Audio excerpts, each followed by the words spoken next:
ॾिनो आहे मां अकेलो नथो ॾेई सघां ऐं हमेशह उस्ताद ई ॾींदो। हाणे मसइलो आहे सिंध जे उस्ताद जे वजूद ऐं प्राइमरी उस्तादनि जी बुनियादी जेका असांजी तंज़ीम आहे जंहिं मक़सद जे लाइ ठही उनजी वहदत खतरे में आहे। हिन वक़्तु जेको हेॾी वॾी नई खेप आई आहे असां पुराणी खेप खां वधीक उनजो तइदाद थी वियो आहे। उन्हनि जे ज़हननि में छा आहे उहे असांजे लाइ छो था सोचनि, तंज़ीम जे लाइ छा था सोचनि। ये सभु सीनियर वेठा आहियो, तव्हां बख़ूबी ॼाणींदा हूंदो छो हुननि खे पहिरियों पहिरियों त इहो असांजी तंज़ीम जो ॾांहुं हुयो त पेटीएल एशिया जी वॾे में वॾी तंज़ीम आहे ऐं हुन उस्तादनि जा समय मसइला हल कराया आहिनि, ॾुखियनि खां ॾुखिया मरहला तय कया आहिनि। हू जेॾीमहिल नई खेप असांजे हिन में हथ में जेॾीमहिल शामिल थी त हुननि खे इहो ई वेसा हुयो त हीअ तंज़ीम ई आहे जेका असांजा मसइला हल करे।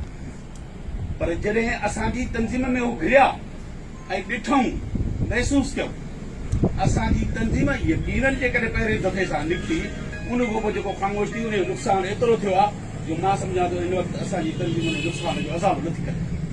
हाणे हुनजो एतमाद कीअं बहाल कयूं असां, एतमाद जी बहाली जी बि त ॻाल्हि आहे न। उस्ताद त निकिरे थो पंहिंजे मसइलनि जे लाइ, पर हाणे हू चवंदा छा त हीअ जेके सभु गॾु थिया आहिनि हाणे यकीनन असां निकिरूं पिया चऊं था हे गॾु थिया अथव बाबा इलेक्शन जे लाइ। इलेक्शन थियणु घुरिजे, जमहूरी तसलसल आहे उन हिसो आहे, इहो थियणु घुरिजे। इलेक्शन जेकॾहिं न थींदी त तंज़ीमूं कीअं हलंदियूं, पोइ त डिक्टेटरशिप थींदी। इलेक्शन थियणु घुरिजे, पर हे जेके 3 साल ज़ाया थिया आहिनि असांजा, लूली लंगड़ी असांखे अपग्रेडेशन खां सवाइ कुझु बि न मिलियो आहे मर्कज़ सतह ते। उन जे लाइ नेठि छा करणो पवंदो, उन जे लाइ असांखे मज़बूत हिकमत मिली छा आहे ऐं टाइम बि महदूद आहे। यकीन ॼाणो त टाइम बि घणो कोन्हे। जीअं साईं ॿुधायो त जून जुलाई आहे, हाणे जेकॾहिं जून ताईं असां कुझु नथा करे सघूं पोइ छा करे सघंदासीं, पोइ त वरी रनिंग कंदासीं या त वरी इलेक्शन जी तरफ़ हलणो पवंदो।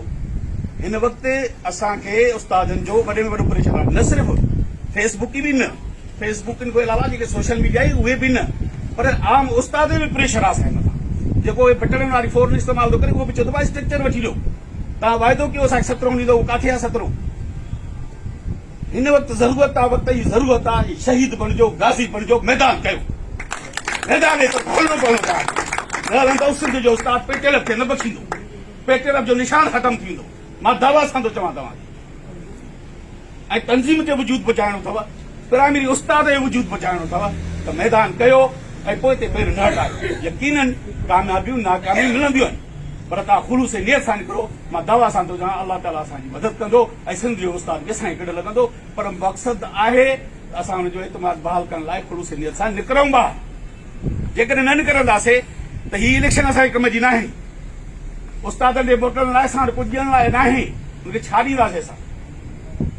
तंहिंजे करे हीउ मुंहिंजो या गुलाम रसूल खान, मां ईअं नथो चवां त मर्कज़ जी नियत में खोट आहे या मर्कज़ न पए चाहे त मसइला हल थियनि या ज़िला नथा चाहिनि त मसइला हल थियनि।